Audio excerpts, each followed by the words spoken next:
for it. Okay, just a moment, by the way. There's like a 2 second delay before you say the word and I hear it. But, yeah. Anyway, so my name is Amarsanaa. I'm from Mongolia. As you can see, I'm still on campus, my university. I can't quite go out yet, but starting from June 1st, we could go out within a portion of the campus inside. And yeah, so that's about it. And for me, it's been a bit longer than 2 months because that's the thing about living on campuses, right? You're the first one to go into lockdown and the last to come out. And we went into lockdown in early March, I think. Yeah, and we're still in it. Yeah, and it's actually kind of surreal to see like the street, like where you are right now, and all the people walking, biking, with cars. Just 4 days ago, that road was absolutely empty. Yeah. What have you been told? Why are you guys still inside? Well, actually, now that you ask it, we were never really told why we're still inside, but everyone outside is, free to go out. I guess at this point, everyone stopped asking. It's just like, how things work. Like if you're on the university, if you're on the campus, then this is how it works. You have to be like extra careful somehow. As you can see, I don't know if it's in the shop right now, but the fence is all covered with this fence and then extra layer of this plastic covers. And there are rumors, and also we're not really told when we might be able to go out. So there are a lot of rumors flying around. People are saying it might just be like as early as June 13th, which is a Monday, I think, which I hope is true. But at this point, I've trusted too many rumors and been disappointed too many times. So I don't really believe that will happen. But yeah. Throughout this lockdown, how did you feel in the beginning when it started for you, and how did it change over time? Well, for me, it was like two parts, right? First part was like campus lockdown, where we can't go out of the campus and no one can come in, but we can go inside almost freely inside the campus, because our campus is big, it's divided into 3 different areas, and where I am right now is called the North area, and we can freely go inside here. And that part, I didn't have much problem with, because again, I've been in China for quite a few years now, ever since COVID started. I was here as well, so I'm almost used to lockdowns at this point. And so the first part was fine because we could go outside and we could order things from online and receive them. And also I was very busy writing my thesis, so that part didn't really make much difference. But then one morning I woke up and then found a text message on my phone, not text message, WeChat message at 3 a.m. and it said that we cannot leave our rooms, our dorm rooms, which is where I am right now. Actually, this window is I'm literally standing in my shower right now talking to you. Yeah. And so that was like April 4th. I think so. We've just been exactly 2 months because we weren't able to leave the room. But now, starting from June 1st, 4 days ago, we can go out again inside the campus. And the first part was okay, but then the last part it's pretty rough. The dorm rooms are not, big, and also I live on the 2nd floor, and my actual room is on the other side, and there's another 7, floor building right in front, so I don't really get any sunlight. It's been tough, not gonna lie. Yeah. How about food? What are you guys eating now that they have blocked all access for deliveries through the fence? Oh, the canteen has been open like 20. Always. It's always open, like no matter what the occasion. If it's a pandemic, if it's vacation, then the canteen is always open. And I think actually when the lockdown first started, we had an advantage, or we were more privileged because we had food guaranteed, like 3 meals every day. But I heard a lot of my friends living outside in Shanghai, they had to Shanghai, they had to try to buy food online, groceries online, like 24/7. It was a real struggle.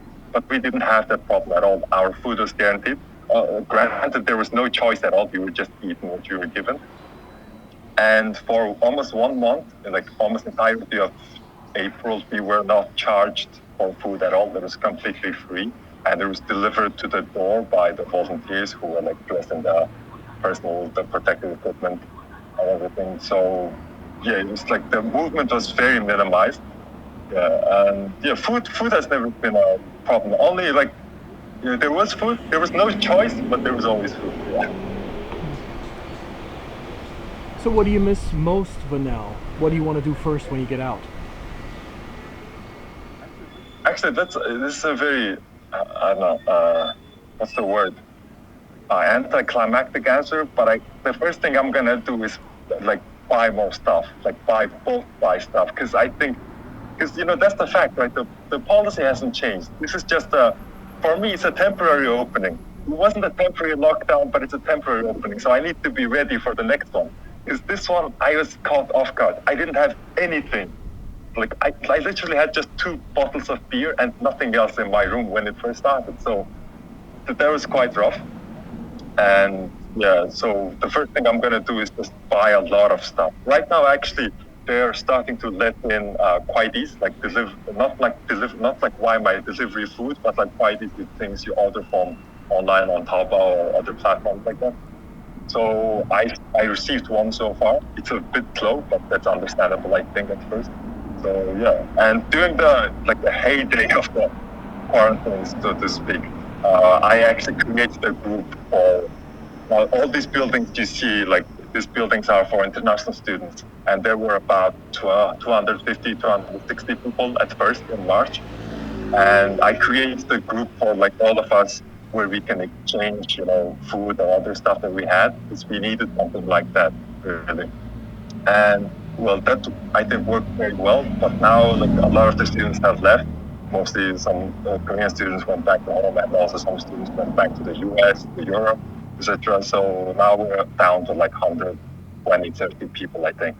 And the group it's now like not really necessary, because we can go out within the campus and can start ordering stuff. So yeah. You said that a lot of students have left. How is in general life for students changing? Are you guys having classes? Are you having no classes? And how do you see the future? Well, everything is online, right? Everything is turned online. I had to do my pre-defense online, and other like normal courses. Everyone is doing it online. And for students, I think when it's difficult when it's that long, and also no one knows how long it's gonna be. Didn't know how long it was gonna be. So many students just said, okay, I can't do this. I'm gonna go back. And a lot of the students who have left have been Koreans, because right now I think it's relatively easy for Koreans to travel back and forth within China, which is not the case for me. If I go back, I won't be able to come to China for I don't know for how long. Because China, I think most people know, still doesn't allow like people with student visas to come into the country, international students. So yeah, I think now, in general, I think my guess is that people are discouraged to come here to study, and yeah, like many students who are like my Mongolian friends who used to study here. They went back one winter back to their home during the vacation, and they haven't been able to come back since then. Now it's been 2.5 years, and many of them actually found jobs there, like just gave up on the whole thing, and now they're like living their normal life over there. Yeah.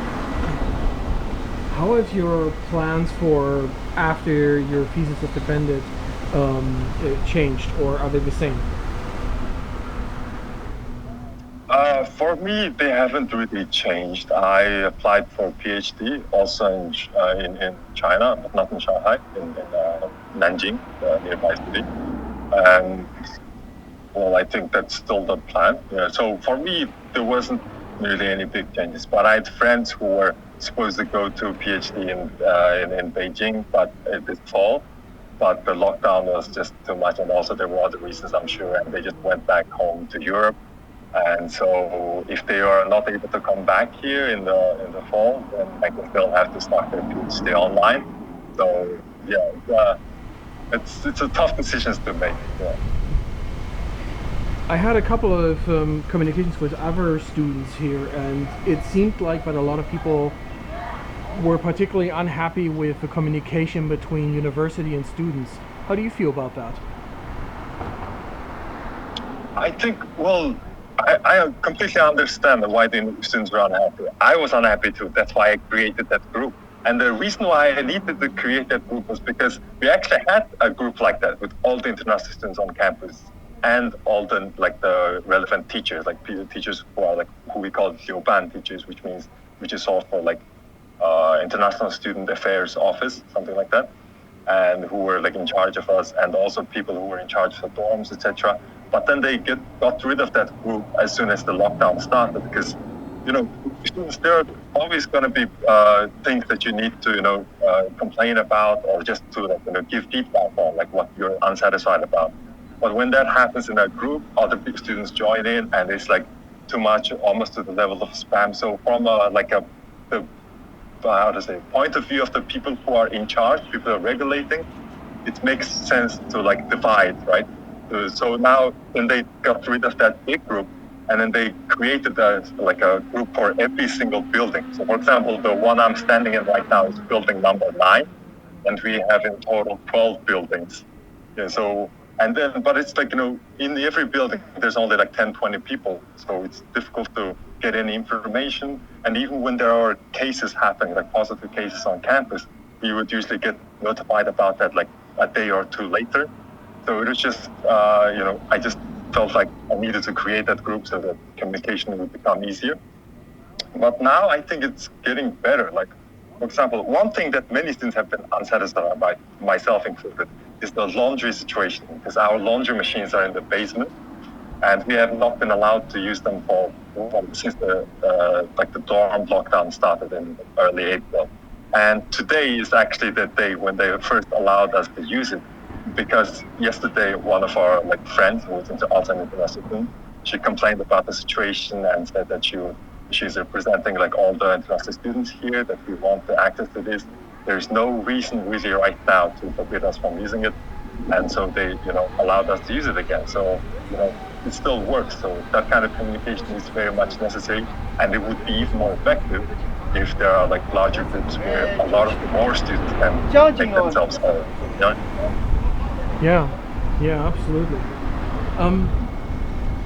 I think a lot of people who are not in Shanghai or not in China may not fully realize how restrictive this lockdown has been. How do you normally describe it to people back home or friends abroad?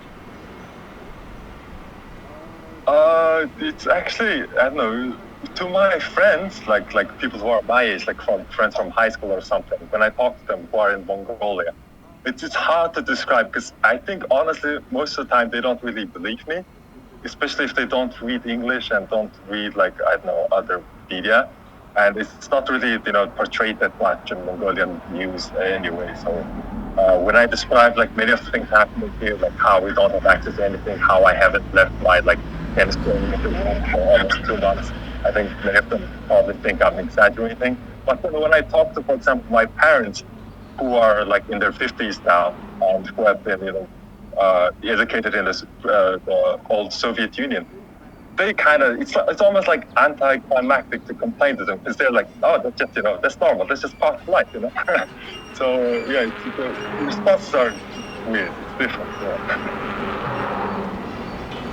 What else would you like people to know about what you're going through?